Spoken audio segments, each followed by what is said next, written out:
Assalamualaikum warahmatullahi wabarakatuh. Waalaikumsalam warahmatullahi wabarakatuh. Terima kasih saya ucapkan kepada rekan-rekan guru Yayasan Dharma Wanita Desa Semukerep. Hari ini sudah berkenan hadir di TK Semukerep untuk menyaksikan aksi nyata terkait tentang budaya positif. Terima kasih waktunya. Sekiranya ilmu yang saya berikan bermanfaat nantinya. Amin. Di sini hari ini saya akan membawakan materi tentang budaya positif terkait modul 4 sebagai persyaratan saya mengikuti guru penggerak angkatan 10 Kabupaten Wonogiri. Apa itu budaya positif? Budaya positif merupakan perwujudan dari nilai-nilai atau keyakinan universal yang diterapkan di sekolah. Keyakinan universal sepertinya sudah membumi sekali, sama seperti profil pelajar Pancasila. Di sana banyak sekali nilai-nilai kebajikan yang bisa kita jadikan untuk perwujudan budaya positif. Seperti penerapan filosofi Ki Hajar Dewantara yang mengatakan pendidikan adalah menuntun segala kodrat yang ada pada anak agar mereka dapat mencapai keselamatan dan kebahagiaan yang setinggi-tingginya. Ki Hajar Dewantara mengatakan bahwa pendidikan adalah persemaian benih-benih kebudayaan dalam masyarakat dan meyakini bahwa untuk menciptakan manusia yang beradab, maka pendidikan yang menjadi kunci utama. Jadi dari modul yang saya pelajari di awal, mulai dari modul 1.1 sampai 1.4 ini sama. Filosofi pendidikan Ki Hajar Dewantara mengatakan bahwa pendidikan itu ibarat seperti kebun. Kita itu diibaratkan seperti seorang petani yang sedang berkebun. Sedangkan anak-anak itu apa? Anak-anak itu diibaratkan seperti benih jagung maupun benih padi. Kenapa kok dikatakan pendidikan itu menuntun? Jadi kita sebagai pendidik itu tidak berhak menuntut. Kita hanya bisa menuntut. Seperti tadi benih padi. Biarpun benih padi itu bibitnya tidak baik, kita sebagai pendidik bila mana kita bisa merawat, seperti kita bercocok tanam itu nggih diwatun, bagaimana pupuknya, bagaimana perairannya, bila mana cukup, maka kita bisa mewujudkan apa itu pendidikan yang sesungguhnya.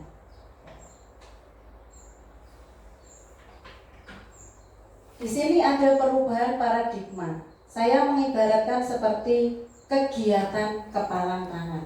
Seperti yang sudah saya tulis, ada A dan B. Bila diri Anda A dan teman Anda adalah B, apa yang Anda lakukan sesuai alur cerita? A. Menggenggam sesuatu yang menurut A itu sangat berharga. Jadi genggaman A itu benar-benar iki entukku banget. Teman Anda B akan mencoba dengan sekuat tenaga dengan berbagai cara untuk meminta Anda memberikan isi dari genggaman tersebut. Teman Anda meminta Anda membuka genggaman tersebut, padahal menurut Anda genggaman Anda itu berharga. B. Teman Anda bisa membujuk, mengancam, menghardik, merayu, menyuap, apa saja yang bisa membuat Anda membuka genggaman Anda. Nah, sebagai A, apa yang akan Anda lakukan? Apakah Anda tetap menggenggam keyakinan Anda? Apa Anda melepaskan genggaman Anda? Menurut jenengan, kalau jenengan jadi A, Anda bagaimana? Mempertahankan genggaman. Mempertahankan. Mungkin ada yang lain yang tidak mempertahankan? Tidak, tetap mempertahankan genggaman saya. Tetap mempertahankan. Rata-rata memang tetap mempertahankan. Terus kaitannya apa? Perubahan paradigma pembelajaran mencerminkan pemahaman yang lebih holistik tentang proses pelajar dan kebutuhan siswa. Pendekatan yang lebih berpusat pada siswa interaktif, kolaboratif, dan berorientasi pada proses belajar dapat memberikan pengalaman pembelajaran yang lebih kaya dan relevan untuk siswa saat ini. Menurut Stephen, kemarin menggunakan teori kontrol. Lah, perubahan paradigma belajarnya apa? Bagaimana seseorang bisa berubah dari paradigma stimulus respon menjadi pendekatan kontrol menurut Stephen? Di sini saya sudah menuliskan stimulus respon dan teori kontrol. Menurut stimulus respon, realitas kebutuhan kita sama. Tetapi menurut teori kontrol, realitas kebutuhan kita berbeda-beda. Menurut stimulus respon itu menganggap semua kebutuhan manusia itu sama. Tapi kenyataannya pada teori kontrol, realitas kebutuhan manusia itu berbeda-beda. Yang kedua, semua orang melihat hal yang sama.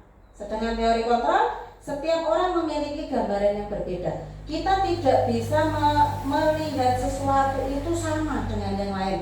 Pasti kita mempunyai prinsip yang berbeda, gambaran yang berbeda.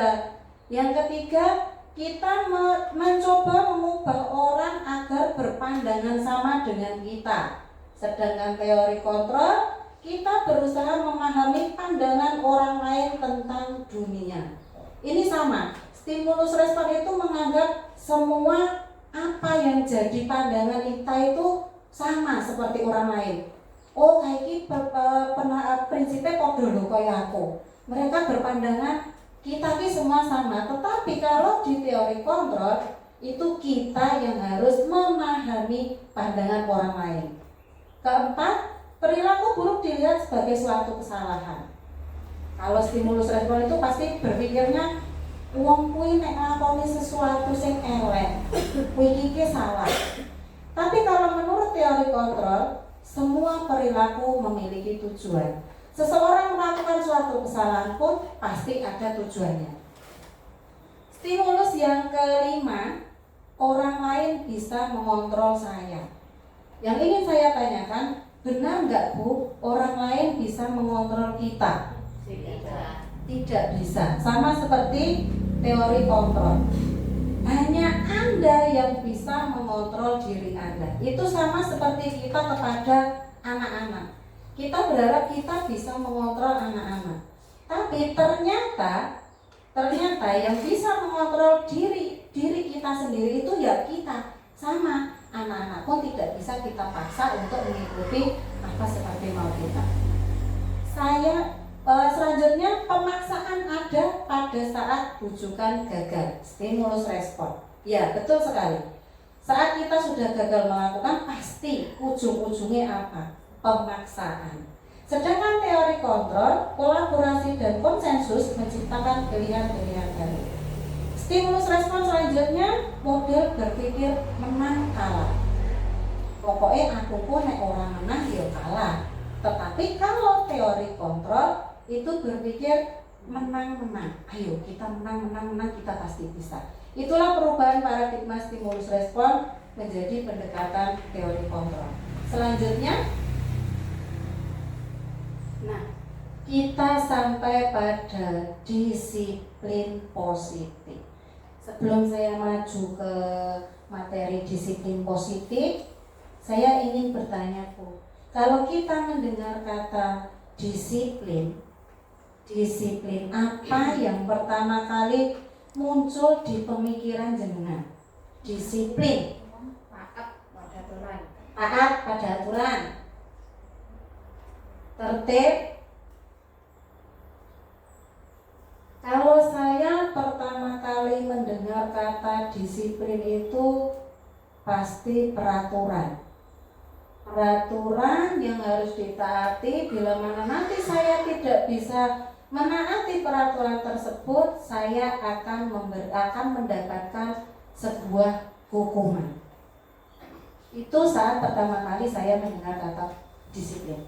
Tetapi kata disiplin positif di sini adalah menumbuhkan disiplin yang didorong dalam diri anak tanpa hukuman dan hadiah. Jadi kalau pada anak usia dini itu kita sepertinya tidak memperlakukan hukuman nggih. Kita menerapkan disiplin tidak pernah memperlakukan hukuman, tetapi terkadang kita justru memberikan hadiah. Betul apa betul? Betul. Awalnya saya juga begitu. Saya, ini biar anak-anak disiplin, saya beri hadiah. Kalau mungkin di PAUD itu belum berlaku hukuman. Tapi yang sering kita lakukan di sini adalah dengan memberikan hadiah. Jadi anak-anak yang menerapkan disiplin positif itu bukan muncul karena dorongan dari diri sendiri, tapi karena iming-iming hadiah. Atau mungkin kalau di jenjang yang lebih tinggi itu karena takut akan sebuah hukuman. Ya. Kenapa kok perlu adanya disiplin positif? Sekolah memang harus memerlukan aturan dan batasan yang jelas tentang apa dan apa yang boleh dan tidak boleh dilakukan untuk kepentingan bersama. Tapi setelah saya mempelajari di sini tentang terkait disiplin positif, biasanya kalau saya menerapkan peraturan itu mesti saya yang membuat. Saya tidak melibatkan anak-anak. Saya ingin anak-anak itu mengikuti apa peraturan saya. Jadi saya yang nyeting anak.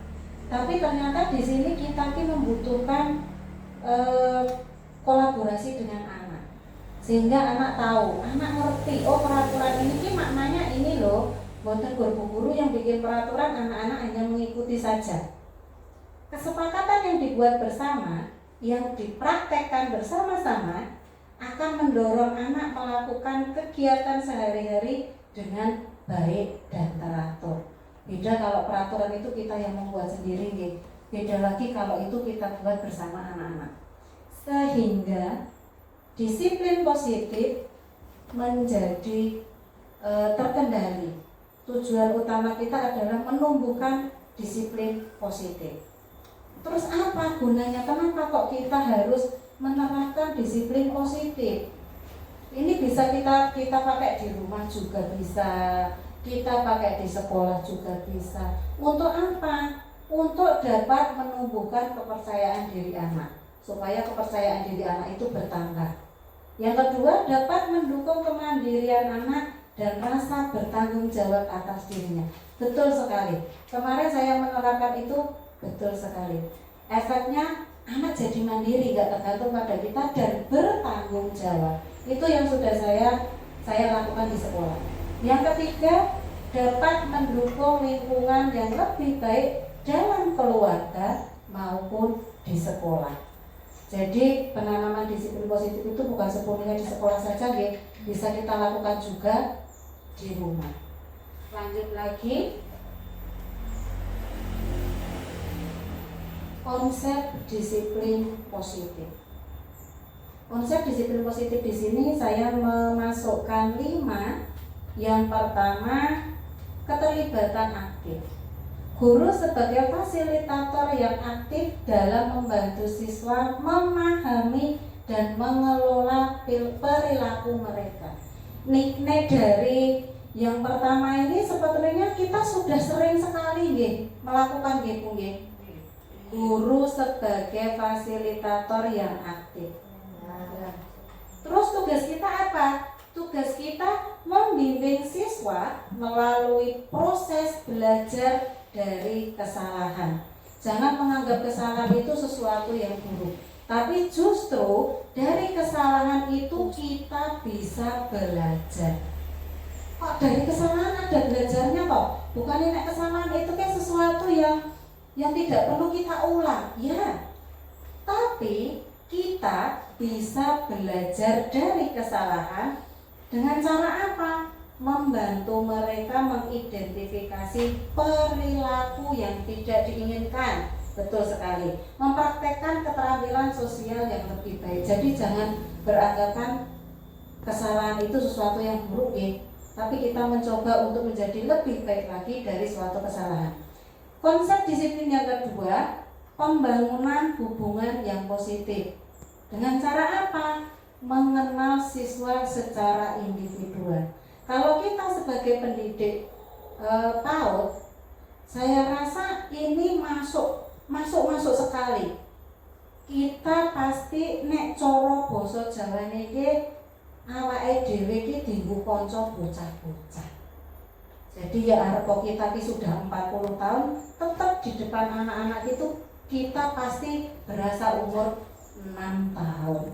Disitulah pentingnya kita membangun hubungan yang positif dengan cara mengenal siswa secara individual, mendengarkan mereka, menciptakan lingkungan yang aman dan mendukung. Betul sekali. Betul nopo betul Bu? Betul. Lebih-lebih kita di pendidikan anak usia dini yang masih sangat membutuhkan teman, masih sangat membutuhkan tempat untuk bercerita, masih sangat membutuhkan lingkungan yang aman dan nyaman.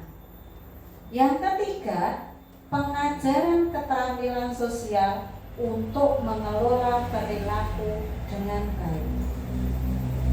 Di sini guru mengajarkan siswa tentang empati, komunikasi efektif, pemecahan masalah, pengambilan keputusan, dan keterampilan konflik yang sehat. Nah, kalau di TK itu kemarin kita ada tujuan pembelajaran mengajak anak berpikir kritis kalau tidak salah. Terus memecahkan masalah sehari-hari. Nah, ini masuk sekali pengajaran keterampilan sosial. Kalau di pembelajaran itu kita bisa memasukkan kegiatan bermain drama. Ini masuk sekali. Bagaimana memecahkan masalah. Oh, semuanya kita bermain drama penjual dan pembeli. Aku belinya banyak. Terus iki kok tempatku apa? Nah, tetap anak selalu anak nanti dituntut untuk berpikir kritis. Oh iya iki nek belanja apa berarti aku ya kudu nyiapi tempat. Yang keempat, konsekuensi yang relevan dan mendidik. Pendekatan disiplin berfokus pada konsekuensi yang relevan dan mendidik daripada hukuman. Jadi yang keempat ini, konsekuensi bertujuan untuk mengajarkan siswa tentang tanggung jawab dan dampak dari perilaku mereka, sehingga mereka dapat belajar dari kesalahan mereka dan membuat perbaikan. Ini sebenarnya nanti masih kita kupas lagi, tapi di sini sudah dicuplik. Tadi seperti yang di depan, belajar dari kesalahan, bertanggung jawab, serta membuat perbaikan dari kesalahannya. Yang kelima, kolaborasi dan partisipasi siswa. Konsep disiplin positif mendorong kolaborasi dan partisipasi siswa. Konsep disiplin positif mendorong kolaborasi dan partisipasi siswa. Artinya, dengan melibatkan siswa dalam pengambilan keputusan, mereka memiliki tanggung jawab murid pada nilai-nilai kebajikan yang sesuai serta dapat meningkatkan rasa memiliki. Saya rasa semua mereka tahu nilai kebajikan yang ada dalam profil pelajar Pancasila itu ada 5. Yang pertama berkolaborasi, beriman dan bertakwa, dan lainnya seperti yang masuk dalam konsep disiplin positif. Yang kelima, melibatkan siswa dalam proses pengambilan keputusan supaya anak-anak merasa itulah supaya anak-anak kebajikan yang rasa tanggung jawab. Jadi seperti yang sekarang tentang profil pelajar Pancasila itu bisa kita gunakan sebagai acuan untuk penerapan disiplin positif. Yang pertama, beriman dan bertakwa pada Tuhan yang Maha Esa serta berakhlak mulia. Yang kedua, berkebinekaan global. Yang ketiga, bergotong royong. 4, mandiri. Dan 5, bernalar kritis kreatif. Selanjutnya kita beralih ke motivasi perilaku manusia.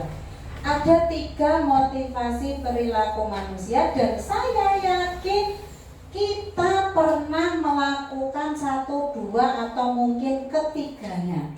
Yang pertama, Motivasi perilaku manusia adalah untuk menghindari ketidaknyamanan atau hukuman.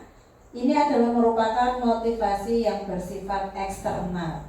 Kenapa dikatakan menghindari ketidaknyamanan atau hukuman? Yang pertama ini merupakan motivasi dari tingkat terendah perilaku manusia, di mana manusia melakukan motivasi itu untuk menghindari hukuman serta ketidaknyamanan. Mereka sedang menghindari permasalahan yang akan muncul. Biasanya orang-orang dengan motivasi ini akan berkata dalam hati, saya kalau tidak melakukan itu, saya akan mendapatkan hukuman apa? Ini adalah tingkat motivasi perilaku manusia paling rendah. Ibu-ibu pernah buat terpikir motivasi perilaku manusia yang pertama ini? Jujur kalau saya sendiri pernah. Yang kedua, motivasi perilaku manusia untuk mendapatkan imbalan atau penghargaan dari orang lain. Ini juga bersifat motivasi eksternal. Artinya kita mau melakukan sesuatu itu karena kita ingin mendapatkan imbalan, atau mungkin kita ingin mendapatkan penghargaan dari orang lain. Ibu-ibu pernah melakukan ini? Pernah. Sama, saya pun juga pernah. Ini merupakan tingkat kedua setelah tingkat motivasi perilaku manusia yang pertama, menghindari ketidaknyamanan atau hukuman. Yang kedua, tetap melakukan tapi mengharapkan imbalan dari penghargaan dan penghargaan orang lain. Biasanya orang dengan motivasi perilaku manusia yang kedua ini pasti bertanya, kalau saya melakukan ini, saya mendapatkan apa? Kalau saya melakukan ini, apa saya nanti mendapatkan penghargaan dari orang lain? Itu saya sama kok, saya juga pernah melakukan yang kedua. Yang ketiga, motivasi perilaku manusia untuk menjadi orang yang mereka inginkan dan menghargai diri sendiri dengan nilai-nilai yang mereka percaya. Motivasi ini bersifat internal. Jadi mereka melakukan sesuatu itu karena mereka benar-benar meyakini nilai di dalamnya.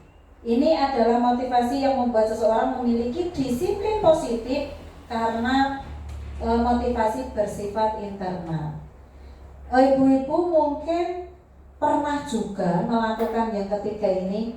Arpo sebenarnya belum banyak gitu. Belum banyak jadi kita melakukan sesuatu itu karena kita menghargai diri kita sendiri dan benar-benar meyakini dengan nilai-nilai yang ada di dalamnya. Jadi monggo kita merubah motivasi perilaku kita untuk bisa menjadi orang yang menghargai nilai-nilai kepercayaannya. Selanjutnya, nah ini 5 kebutuhan dasar manusia. Pemenuhan dasar manusia merupakan fondasi yang penting bagi pembelajaran yang efektif. Kenapa? Karena di saat kita bisa memenuhi 5 kebutuhan dasar manusia ini, jenengan percaya tidak percaya, siswa dapat lebih mudah fokus, berpartisipasi aktif, memaksimalkan potensi mereka dalam memperoleh pengetahuan dan keterampilan yang diperlukan, serta dapat menciptakan sebuah lingkungan positif, aman, dan nyaman. 5 kebutuhan dasar manusia. Ini kalau di jenjang kita banyak sekali gitu. Seumpamanya anak sering minta bekal temannya. Mungkin karena memang salah satu kebutuhan dasarnya itu tidak terpenuhi. Oh, karena dia pengen mendapatkan cinta dan kasih sayang dari temannya. Atau mungkin mereka mencari perhatian dari gurunya. Bisa juga karena mereka gur iseng, pengen seneng-seneng, pengen ganggu koncone. Kalau kita bisa memenuhi 5 kebutuhan dasar manusia ini, pembelajaran akan menjadi lebih efektif. Yang satu kebutuhan bertahan hidup. Kebutuhan bertahan hidup ini nggak cuma anak-anak seperti kita Bu. Ini survival fisiologis maupun biologis. Menurut jenengan kebutuhan bertahan hidup itu ada apa saja? Makanan, betul. Minuman, pangan, pakaian, rumah, serta biologis. Yang kedua, kebutuhan dasar manusia, cinta dan kasih sayang, perasaan disayangi dan diterima. Kalau ini buatan guru di sekolah, kita di rumah pun pasti membutuhkan, anak-anak kita, keluarga kita pasti membutuhkan cinta dan kasih sayang. Anak-anak memiliki kebutuhan dasar kasih sayang dan rasa diterima yang tinggi, biasanya ingin disukai dan diterima oleh lingkungannya. Mereka juga akrab dengan orang tua. Biasanya mereka belajar karena suka pada gurunya. Bagi mereka, teman sebaya sangatlah penting. Mereka juga biasanya suka bekerja dalam kelompok. Kalau ini kita semua pasti membutuhkan kebutuhan dasar cinta dan kasih sayang. Yang ketiga, pengakuan atas kemampuan. Kebutuhan dasar manusia yang ketiga ini karena merasa ingin dianggap berharga, bisa membuat pencapaian yang intinya mereka ingin diakui. Yang keempat, kebebasan. Kebutuhan akan pilihan. Kebutuhan untuk bebas adalah kebutuhan akan kemandirian, otonomi, memiliki pilihan dan mampu mengendalikan arah hidup seseorang. Anak-anak dengan kebutuhan kebebasan yang tinggi menginginkan pilihan.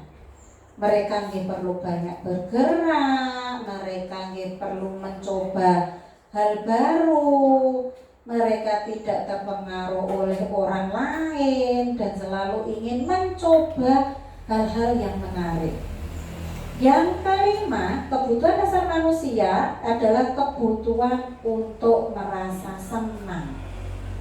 Mungkin ini banyak yang kita cari kebutuhan untuk mencari kesenangan, menikmati apa yang dilakukan tapi dalam hal positif. Anak-anak dengan kebutuhan dasar kesenangan yang tinggi biasanya ingin menikmati apa yang dilakukan. Mereka juga bisa berkonsentrasi tinggi saat mengerjakan hal yang disenangi. Mereka suka permainan, mengoleksi barang, bersenda gurau, dan juga menggemaskan. Bahkan saat mereka bertingkah laku buruk, mereka pun terlihat masih lucu. Itulah indahnya kita mengajar di jenjang PAUD. Jadi anak mbok sekolah mulai entah itu benar atau salah, pasti di depan kita mereka tetap lucu. Untuk selanjutnya, nah kita sudah masuk pada hukuman dan konsekuensi. Mungkin masih banyak sekali yang beranggapan hukuman itu sama dengan konsekuensi. Tapi ternyata beda loh ibu-ibu, hukuman sama konsekuensi. Sebelum kita masuk di dalamnya, saya ingin bertanya dulu. Di sini saya punya pertanyaan. Anda cukup menjawab hukuman atau konsekuensi.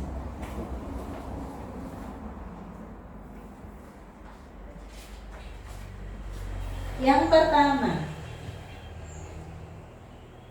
mencatat 100 kali di dalam buku dengan kalimat "saya tidak akan terlambat lagi karena anak terlambat datang ke sekolah".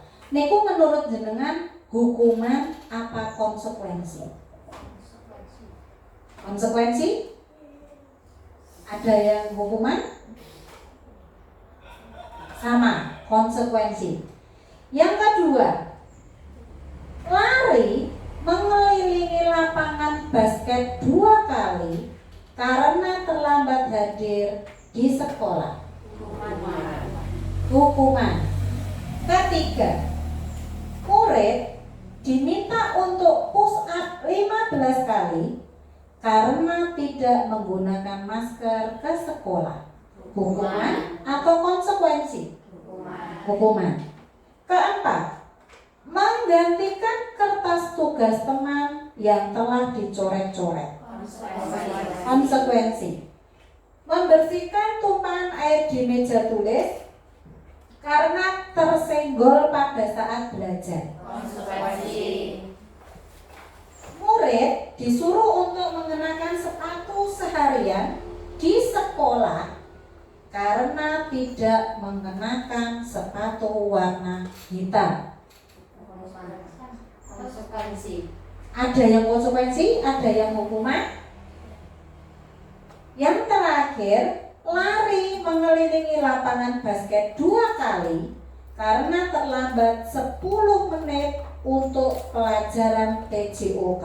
Hukuman atau konsekuensi? Hukuman. Nah, saya bacakan jawabannya gitu. Yang pertama, mencatat 100 kali di dalam buku kalimat. Saya tidak akan terlambat lagi karena terlambat datang ke sekolah. Tadi yang pertama yang saya dengar itu konsekuensi. Tapi ternyata apa?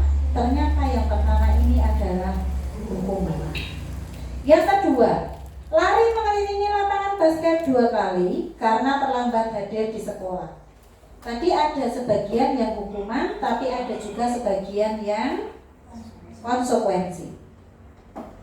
Jawabannya hukuman. Yang ketiga, murid diminta untuk push up 15 kali karena tidak menggunakan masker ke sekolah. Jawabannya hukuman. Menggantikan kertas tugas teman yang telah dicoret-coret. Ini sudah pasti konsekuensi. Membersihkan tumpahan air di meja tulis karena tersenggol pada saat belajar. Konsekuensi. Murid disuruh untuk mengenakan sepatu seharian di sekolah karena tidak mengenakan sepatu warna hitam.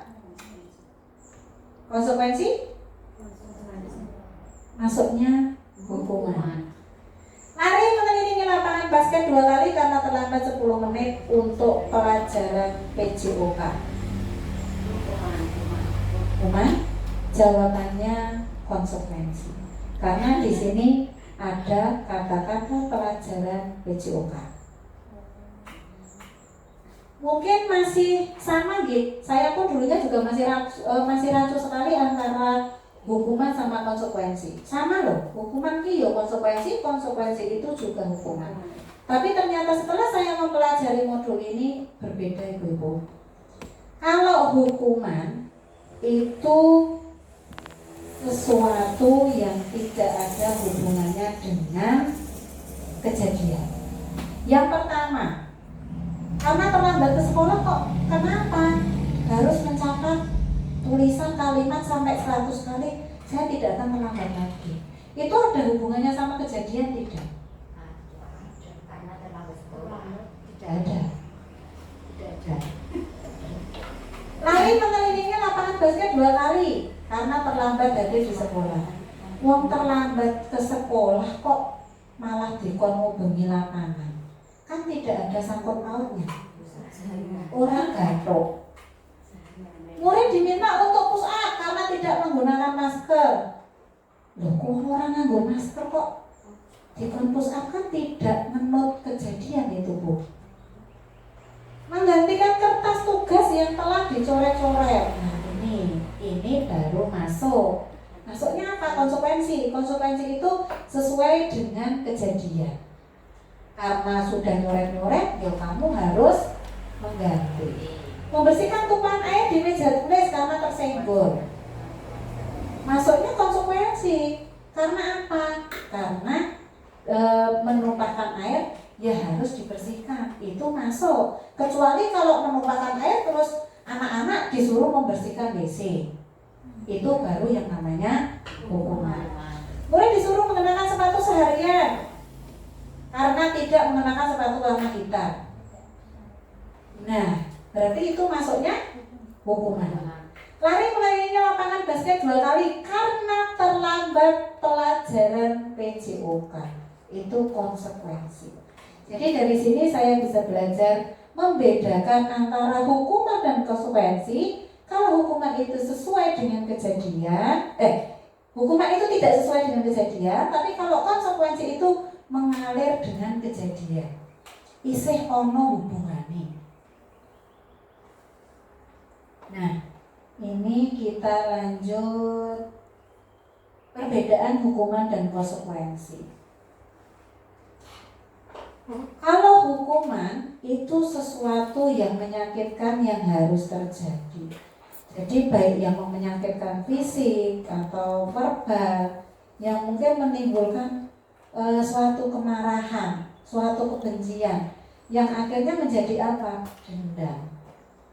Umpamanya ada hukuman dari pelajaran matematika, karena kamu tidak mengerjakan, kamu saya hukum, ayo berdiri di depan kelas sampai pelajaran saya selesai. Bisa jadi anak-anak justru membenci pelajaran matematika. Tapi kalau konsekuensi itu sesuatu yang harus terjadi. Hukuman membuat anak sakit fisik maupun hati dalam waktu jangka yang panjang. Nah, itu tadi yang saya sampaikan, bisa jadi menjadi anak yang dendam. Kalau konsekuensi cukup membuat anak merasa tidak nyaman, tetapi dalam waktu yang singkat. Anak membenci kedisiplinan.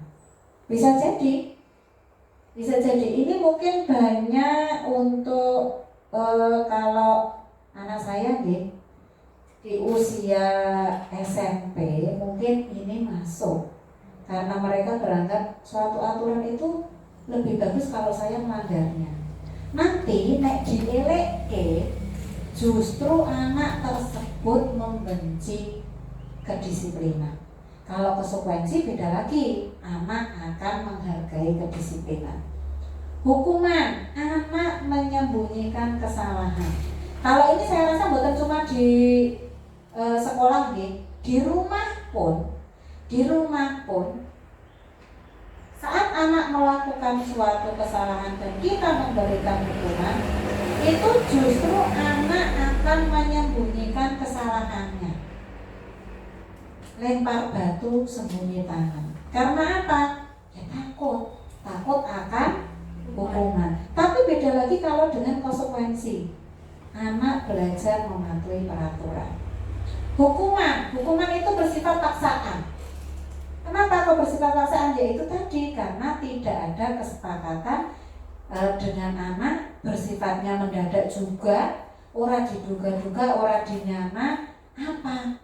Mendapatkan ujung-ujung hukumannya kok ngene, kita kok mendapatkan hukuman. Beda lagi kalau dengan konsekuensi, adanya stimulus dan tanggapan. Hukuman membuat anak merasa marah, anak merasa bersalah, anak merasa dipermalukan, anak merasa tidak dihargai. Ini yang paling masuk nih. Tapi kalau di PAUD mungkin belum bisa. Apa benar merasa bersalah, ngerti salah ya enggak. Beda lagi dengan konsekuensi, kehilangan hak, dibuat tidak nyaman, diasingkan, tapi hanya untuk sementara. Kita lanjut lagi. Nah, sudah masuk pada posisi kontrol restitusi. Posisi kontrol restitusi itu ada 5, ibu-ibu. Jadi kita itu di sekolah sebenarnya kita punya posisi kontrol. Yang pertama itu kita sebagai penghukum, yang kedua pembuat rasa bersalah, yang ketiga sebagai teman, yang keempat sebagai pemantau, yang kelima sebagai manajer. Kira-kira sebelum kita masuk di materi, jenengan semua ini kalau melihat 1, 2, 3, 4, 5, posisi apa yang sering Anda terapkan di sekolah? Teman, betul sekali. Karena kita dari jenjang anak usia dini, yang pasti yang pertama posisi kontrol kita adalah sebagai teman. Itu tadi nek cara basa Jawane, nek mulang bocah TK kuwi awake dhewe ya iso dadi kaya bocah. Selain teman mungkin ada yang lain. Kalau penghukum enggak gitu. Sepertinya kalau di jenjang anak usia dini kita enggak ada. Pembuat rasa bersalah. Membuat rasa bersalah itu saya juga pernah. Itu lele kita koyoran masak ibu guru wis neh marai wewono ngene wis dikandani dari ki yo cek tetep ngono meneh. Itu sudah pasti ada. Sebagai teman kita banget. Sebagai pemantau bisa. Kita juga sebagai pemantau. Sebagai manajer. Terus seperti apa toh gambarannya kok posisi kontrol ada segitu banyaknya. Kita kupas dari sebagai penghukum. Pada posisi ini guru bertindak sebagai penghukum bersifat satu arah dan mendadak. Akibatnya murid memiliki rasa traumatis dan cenderung mengarah ke tindakan negatif. Kalau ini di jenjang kita tidak ada gitu, tapi seumpama ada, itu nanti akibatnya membuat anak menjadi trauma dan melakukan tindakan yang negatif. Membuat rasa bersalah, posisi kontrol yang kedua. Posisi guru sebagai pembuat rasa bersalah dilakukan guru dengan bahasa yang halus tetapi membekas di jiwa murid dan cenderung berakibat murid menjadi introvert dan kurang percaya diri. Seperti tadi yang saya sampaikan, posisi ini membuat si anak ini merasa bersalah. Ngomongnya ki sedidik ning geteng. Piye to, Dek, lawang tadi udah sama Bu Guru loh, Bu Guru udah jelasnya kayak gini. Kamu tidak mendengarkan Bu Guru. Kamu gak kasihan, Bu Guru udah capek-capek jelas ke sedidik tapi membekas di jiwa anak. Yang ketiga sebagai teman. Secara penanganan kasus dapat lebih mudah menyelami permasalahan, tetapi murid menjadi menggampangkan setiap permasalahan sehingga menjadi kurang memiliki attitude. Kalau kita karena memang masih jenjangnya usia dini, pasti kita sering menerapkan posisi kontrol restitusi sebagai teman. Memang Bu, kalau kita memposisikan sebagai teman itu, anak-anak nantinya ketergantungan sama kita. Jadi nek masalah ngono, dia bakalan dekat dengan guru yang disenangi. Kalau dalam satu sekolah itu lebih dari satu guru, justru attitude-nya itu kurang. Pasti apa? Dia mengandalkan salah satu guru yang dia percaya, yang dia senangi, yang dia sukai, yang dia anggap sebagai teman. Sehingga dengan guru yang satunya, dia masa bodoh. Wis orang gagas. Coro basa Jawa niki lha opo? Kancaku ki bojo-bojo. Aku wis ora perlu Bu Anggun. Saya tidak mau sama Bu Anggun. Karena apa? Karena dia merasa dilindungi. Tetapi dengan seperti itu, anak-anak justru ketergantungan dengan kita. Itu yang perlu dirubah. Yang keempat sebagai pemantau. Posisi pemantau merupakan posisi yang selain menyampaikan konsekuensi kesalahan, juga harus melihat progres perubahan perilaku dari penanganan kasus. Ini mungkin bisa juga kalau di jenjang kita. Yang kelima, manajer. Mempersilahkan murid untuk mempertanggungjawabkan perilakunya dan mencari solusinya. Posisi ini dianggap paling humanis dan memberikan efek positif bagi murid. Betul sekali teman-teman, setelah saya mempelajari ini ternyata posisi kontrol saya selama ini juga salah. Saya selama ini menerapkan posisi sebagai teman, terkadang juga membuat rasa bersalah, terkadang juga saya menjadi pemantau, tapi ternyata tujuan akhir dari 5 posisi kontrol seorang guru adalah posisi manajer, di mana di posisi inilah murid dapat menjadi pribadi yang mandiri, merdeka, bertanggung jawab atas segala perilaku dan sikapnya, yang pada akhirnya dapat menciptakan lingkungan yang positif nyaman, dan aman. Mari teman-teman kita sama-sama merubah posisi kontrol restitusi kita di sekolah. Kita mencoba untuk menerapkan posisi kontrol kita sebagai manajer. Untuk selanjutnya, saya tidak masuk ke materi dulu. Saya di sini mau ngajak ice breaking dulu supaya ada sedikit mboten ngantuk. Ya, karena kita berpasang-pasangan, monggo bisa berdiri dulu. Kursinya diundur ke dulu. Silakan berhadapan-hadapan dengan teman. Nanti ada sedikit lagi. Dan orang tegang kok berkunci mana. Kita sudah berpasang-pasangan, nggih? Ayo arep kita ki Bu Guru TK kita ki yo bisa berhitung. Saya mau mengajak kalian menggunakan 5 jari saja. 5 jari, orang 10 jari tidak kesuwen ngitungin ngerampungin kok sore. Kita menggunakan 5 jari saja. Silahkan bisut, tetapi kita bermain perkalian. Ingat, kita hanya menggunakan 5 jari. 5 kali 5, mentok, kita di 25. Silahkan cepet-cepetan. Nanti jenengan titeni sendiri siapa yang paling akhir. Ya, nanti saya minta nyanyi ya. Bisa kita mulai dari sekarang. Perhitungan dengan 5 jari. 1, 2, 3, seret. Jawab cepet-cepetan. 1. Kenapa 1 semua? Apa karena Anda guru TK bisa langsung 1? Perkalian menggunakan 5 jari. Boleh busuk ya? 1, 2, 3, seret.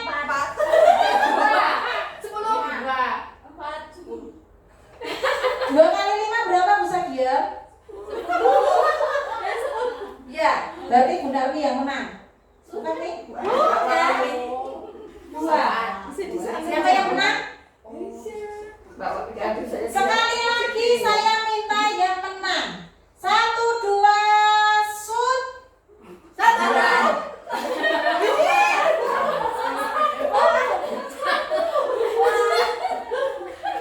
Ini malah masih orang jawab bukan belas. Seperti ini baik. Jawabannya kira mbok seperti aku ini. 1 kali 1 kata Bu Sakin 2. Masuk Bu. Ya. Masuk. 1 kali 1 2 mergane dirijine 2. Monggo. Yang kalah pulau saling lagi silakan bertukar teman. Mriki yang menang siapa? Saya. Wah, Bu Sakin silakan sama Bu Narti. Baik, Ya. tantangan ini. Ini yang menang siapa? Bu Parmi yang menang siapa? Silakan bertukar pasangan.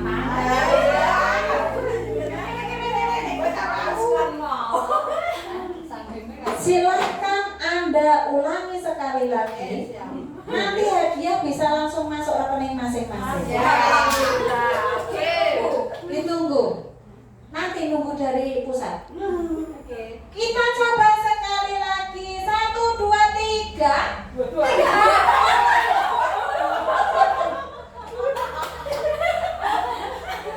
Niki bukan hubungan loh ya. Bukan hubungan loh ya. Kita lihat dari teman kita yang salah. Siapa yang menang? Alhamdulillah bisa menang. Ya. Kita ulangi sekali lagi. 1, 2, 3, shoot. 2.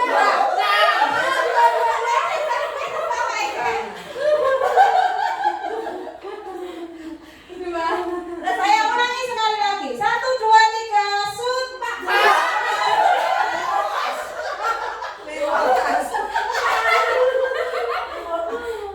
Itulah gunanya permainan ini ya Bu. Jadi jangan memaksa anak untuk bermain konsentrasi. Nyatanya jenengan bermain konsentrasi 3 menit saja nggak ada yang benar loh. Sudah, monggo silakan kembali ke tempat masing-masing. Bisa disisini dulu, nggih. Kita break snack dulu. Selanjutnya kita masuk pada keyakinan kelas. Apa toh keyakinan kelas itu? Keyakinan kelas merupakan sesuatu yang dapat diterapkan di lingkungan kelas tersebut. Kalau dulu kita menyebutnya mungkin peraturan kelas, sedangkan apa manfaat keyakinan kelas? Dengan menerapkan keyakinan kelas, kita dapat menciptakan lingkungan kelas yang aman, nyaman, dan menyenangkan bagi siswa. Jika hal tersebut dilaksanakan, maka akan mewujudkan lingkungan positif. Dengan membiasakan keyakinan kelas, berarti kita telah membentuk budaya positif. Kenapa kok tidak peraturan kelas? Kenapa kok harus keyakinan kelas? Seperti tadi yang sudah saya jelaskan di awal, kalau peraturan itu cuma guru yang membuat. Guru yang ngetik anak ini loh peraturannya. Tapi kalau keyakinan kelas itu dibuat dengan murid. Nah, bersama-sama jadi tahu maknanya keyakinan kelas itu apa. Apa tuh ciri-ciri keyakinan kelas? Yang pertama, bersifat lebih abstrak daripada peraturan yang lebih rinci dan konkret. Betul. Keyakinan kelas berupaya pernyataan universal yang dibuat dalam bentuk kalimat positif. Betul, itu contohnya menyayangi teman. Kandungan di dalamnya tidak boleh mengganggu teman, berbagi. Selanjutnya, keyakinan kelas tidak dibuat dalam jumlah yang banyak sehingga mudah diingat dan dipahami oleh semua warga kelas. Selanjutnya, keyakinan kelas merupakan sesuatu yang dapat diterapkan di lingkungan kelas. Pembuatan keyakinan melibatkan semua warga kelas melalui kegiatan curah pendapat.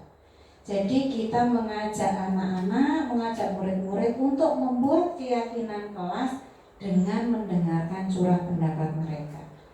Keyakinan kelas ditinjau kembali dari waktu ke waktu.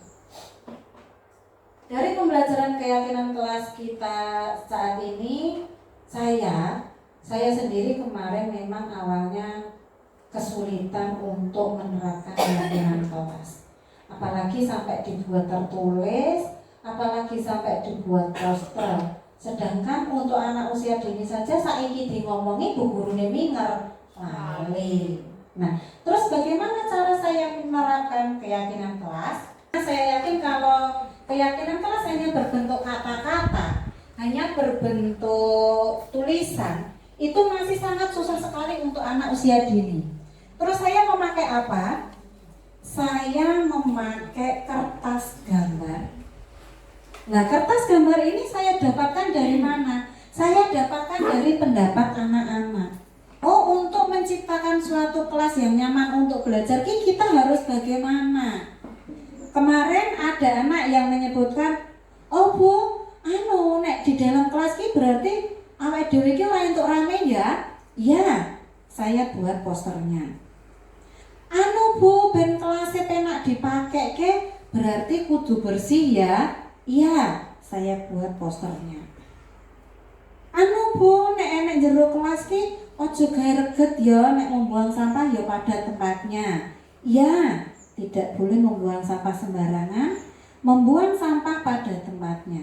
Jadi keyakinan kelas ini saya buat bersama-sama dengan anak-anak dan menanyakan kira-kira apa ya biar kelas kita ki aman dan kelas kita ki nyaman kita pakai. Nah, setelah saya buat poster ini saya berlakukan setiap hari.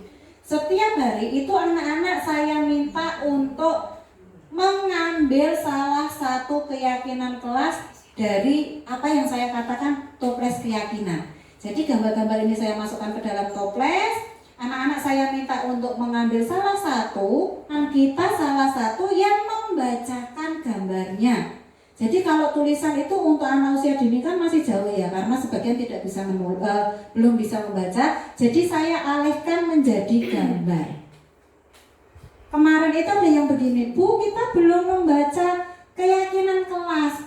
Saya minta salah satu anak itu untuk membaca gambar dan ternyata cuma gambar seperti ini Bu. Di sini saya ada gambar bakul jajanan, ada satu anak sing jajan, ada 3 anak yang berangkat sekolah. Ini saja anak ternyata sudah bisa membaca gambar. Ini apa? Ini tidak boleh jajan Bu, karena memang dulu peraturan sekolah saya tidak mengizinkan membawa uang jajan. Jadi di sekolah itu tidak diizinkan untuk jajan sembarangan, membawa bekal dari rumah. Jadi saya rasa kalau untuk jenjang anak usia dini itu lebih mudah dimengerti kalau kita memakai perantara daripada hanya kita mengucapkan, daripada kita menulis. Oh ini peraturan keyakinan kelas kita seperti ini, saya tempel di sini. Saya yakin anak cuma melihat di awalnya saja. Oh iya keyakinan kelas. Nah. Oh lihat lagi keyakinan kelas. Tapi dia tidak tahu isi keyakinannya itu apa. Karena dalam bentuk tulisan. Beda lagi kalau saya menerapkan dalam bentuk gambar. Bahkan kadang saya yang diingatkan anak bilang, Bu Guru kita belum menempel keyakinan kelas. Oh iya, Bu Guru kita belum membaca keyakinan kelas. Iya. Dan pernah saya mendengar itu salah satu anak, kalau nggak salah kemarin mengganggu teman saat kegiatan pembelajaran, pas kegiatan apa ya saya lupa. Pokoknya itu masih pembelajaran. Ada salah satu anak yang mengganggu. Itu cukup berbicara seperti ini. Kowe lali, keyakinan kelas iki apa? Sik tak jipuke. Diambil ke sini. Nyoh. Iya lho, ora entuk ganggu kanca. Itu kan membantu kita juga nggih Bu nggih. Dari pihak kita ngomong, ojo ganggu kancane. Saya rasa lebih efektif kalau kita menggunakan seperti ini. Jadi seolah-olah kelas itu bukan cuma milik kita, tetapi ada anak-anak juga yang punya andil dan tanggung jawab untuk menerapkan keyakinan kelas. Kalau menurut jenengan seperti ini ki bisa efektif tidak? Lebih-lebih kita sebagai guru TK pun boten usah terlalu banyak menyalahkan anak, mempengaruhi anak. Biarkan dengan ini saya yakin anak-anak sudah bisa ngerti dan paham jero keyakinan iki maknane apa to, daripada kita hanya bilang ayo teman-teman kita tertib, ambil alat tulisnya, kita antri dulu. Tidak usah Bu, kita cukup mengingatkan ini. Oh ya budaya kita apa, antri. Nanti ada yang gak antri ke lho, tonton ke lho gambarnya mau antri. Nah, orang sendadak lagi antri, jipu antri. Tidak perlu, karena kita sudah yakin dengan keyakinan kita, keyakinan kelas yang kita buat. Untuk selanjutnya kita beralih dari keyakinan kelas. Nah, ini contoh penerapan keyakinan kelas di sekolah saya. Merasa dadak perlu nguyak-nguyak anak-anak untuk tahu keyakinan kelas apa, disiplin positif kita apa, budaya positif kita apa. Kita biasanya melakukan dengan pembiasaan nih. Contohnya cuci tangan, berdoa sebelum dan sesudah kegiatan pembelajaran. Ada juga yang antri sebelum masuk kelas. Banyak sekali sebenarnya Bu. Cuma mungkin cara kita untuk menyampaikan ke anak yang kurang disukai anak. Setelah saya menggunakan keyakinan kelas, alhamdulillah jadi kelas itu tanggung jawab kita bersama. Boten gur tanggung jawab ibu guru. Kita lanjut lagi pada restitusi. Nah, ini restitusi adalah proses menciptakan kondisi bagi murid untuk memperbaiki kesalahan. Kesalahan itu bukan sesuatu yang buruk, tetapi dari kesalahan itu kita bisa menjadi lebih baik lagi.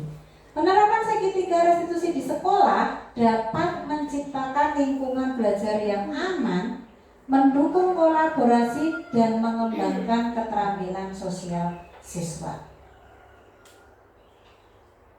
Ini yang perlu kita pelajari, kenapa kok harus ada langkah-langkah segitiga restitusi. Saya akan bertanya dulu kepada panjenengan sedaya. ada anak kita yang menyimpang dari peraturan, menyalahi peraturan, biasanya jenengan melakukan apa? Yang pertama kali saya yakin mesti menyalahkan. Ya, menyalahkan. Yang kedua, kita cukup menyalahkan tapi kita tidak sharing sama anak supaya anak berpikir kritis. Oh iya, dari kesalahan saya ini saya harus apa? Karena pada kenyataannya justru kita yang memberikan solusi kepada anak yang harus mengikuti apa keputusan kita. Betul apa betul? Betul. Sekarang kita lihat dari langkah-langkah segitiga restitusi. Ini adalah suatu cara untuk kita menjadikan anak itu mandiri, bertanggung jawab, dan bisa memperbaiki kesalahannya. Yang pertama, menstabilkan identitas, di mana mengubah identitas dari anak yang gagal menjadi anak yang sukses. Ini memang agak sulit penerapannya nih, karena kita kan dari jenjang PAUD dan mungkin untuk menerapkan langkah-langkah segitiga restitusi ini masih sulit karena anak-anak belum bisa berpikir jauh mungkin nih. Menstabilkan identitas. Kemarin saya sudah menerapkan itu pada saat anak terlambat datang ke sekolah. Dia tidak mengikuti kegiatan awal. Kalau di tempat saya itu pagi ada les privat, terkadang hari-hari tertentu juga kita ada kegiatan senam. Setelah anak datang, saya panggil ke kantor. Saya tanya, kamu tahu kesalahan kamu apa? Tahu Bu, saya terlambat. Saya tidak lantas memarahi lah, iya tahu ini sekolah terlambat. Kamu kan tahu kita masuknya jam segini, pagi kita les privat dulu. Kamu nggak ikut les privat terus gimana? Saya tidak lantas seperti itu. Saya tidak menyudutkan anak. Saya hanya berbicara seperti ini. Nggak apa-apa.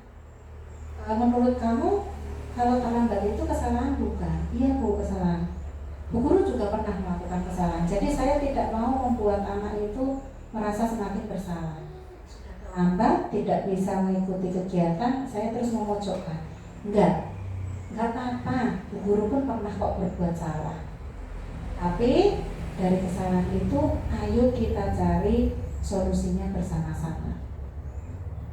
Yang kedua, validasi tindakan yang salah. Mempunyai alasan setiap melakukan sesuatu. Setelah saya menstabilkan identitas dengan tadi saya memanggil anak, saya ngobrol, saya tanyakan kesalahan kamu apa? Apa saja kesalahan kamu hari ini? Dan kamu pasti punya alasannya kenapa melakukan kesalahan tersebut. Sudah pasti ada sesuatu alasan apa ya kok sampai saya terlambat. Setelah saya tanya, saya bangunnya kesiangan Bu. Kenapa kok kamu bisa bangun kesiangan? Bu, aku tidurnya malam-malam. Loh ngapain malam-malam? Saya bermain HP. Nah itu saya sudah masuk memvalidasi tindakannya salah. Berarti kesalahan kamu apa? Satu, saya terlambat Bu ke sekolah karena saya bangun kesiangan. Tadi malam saya main HP terus. Oh iya, yang ada lagi kesalahan kamu apa? Saya tidak ikut les privat Bu. Iya, ada lagi apa? Saya nggak ikut senam Bu. Oh iya, berarti hari ini kamu punya berapa kesalahan? Saya punya 3 kesalahan. Dia sudah menyadari kesalahannya. Yang ketiga, menanyakan keyakinan, menghubungkan dengan nilai-nilai yang dipercaya dan menjadi orang yang dia inginkan. Jadi setelah saya memvalidasi tindakan yang salah, saya ajak anak untuk menanyakan lagi keyakinan kelas yang sudah kita buat. Kamu masih ingat keyakinan kelas kita apa? Iya Bu, ingat. Apa? Saya tidak boleh datang terlambat ke sekolah. Iya. Dan poin yang paling penting, biarkan anak mencari solusi dari permasalahannya sendiri. Kita tidak perlu, berarti kamu sesok kudu gini ya, kamu harus begini, enggak. Kita tanyakan saja. Terus kalau kamu seperti itu, cara kamu biarkan anak berpikir dulu.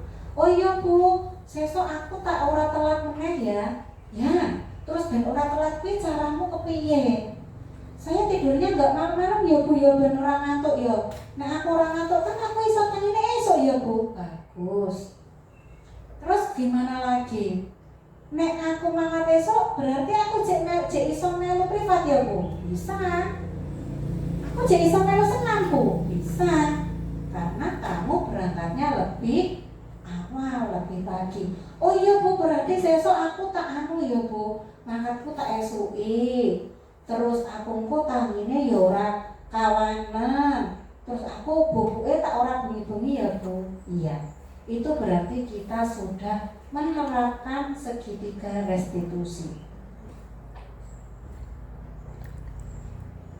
Untuk selanjutnya, nah ini contoh penerapan budaya positif di sekolah saya yang sudah saya lakukan. Seperti tadi keyakinan kelas, oh antri dulu, kita membudayakan antri. Kalau di jenjang anak usia dini itu kita lebih melakukan pembiasaan gitu. Oh menaruh sepatu pada tempatnya.